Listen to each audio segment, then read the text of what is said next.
সালামু আলাইকুম। মানুষের যখন পতন আসে, মানুষ যখন ধ্বংসের দ্বার প্রান্তে চলে যায়, তখন মানুষ নানা ধরনের ভুল করে বসে। ছোটবেলায় একবার একটা গল্প শুনেছিলাম যে, যখন মানুষ সাপের সামনে পড়ে আর যদি সাপের চোখে চোখ পড়ে যায়, তাহলে কিন্তু সে সেখান থেকে আর সটকাতে পারে না। এবং এই গল্পও কিন্তু বাস্তবে আমি নিজেও দেখেছি। একবার আমার সামনে একটা সাপ পড়েছিল।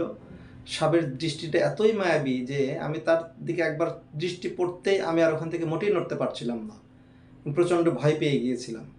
মানুষ যখন বিপদে পড়ে না, তখন মানুষের অবস্থাটা ঠিক ওই রকম হয়ে যায়। সে নানা ধরনের ভুল করে বসে। এই যে গত কয়েকদিন আগে দেখলাম ফেসবুকে একটা জিনিস ভাইরাল হয়েছে। এক আওয়ামী লীগ নেত্রী, সে থানার ভিতরে গিয়ে টিকটক বানিয়েছে। আচ্ছা বলেন তো, তার টিকটক বানানোর আর জায়গা পেল না, খোদ থানার ভিতরে গিয়ে তাকে টিকটক বানাতে হবে। তাকে কিন্তু আটক করে জেলে দেওয়া হয়েছে, এবং সেটা জনদাবির প্রেক্ষিতে। যখন ফ্যাসিস্ট পতন হলো, তখনও দেখবেন নানা ধরনের ভুল তারা কথা বলেছে। এই ভুল কথার কারণেই কিন্তু এত বড় বিপর্যয় ঘটে গেছে।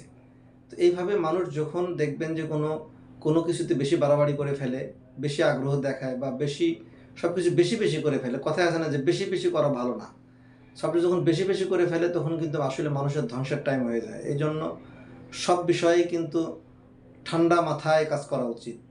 সমঝোতা করে ঠান্ডা মাথায় এবং ভালোবাসার সাথে কাজ করলে কিন্তু মানুষ সকলেরই ভালোবাসা পায়।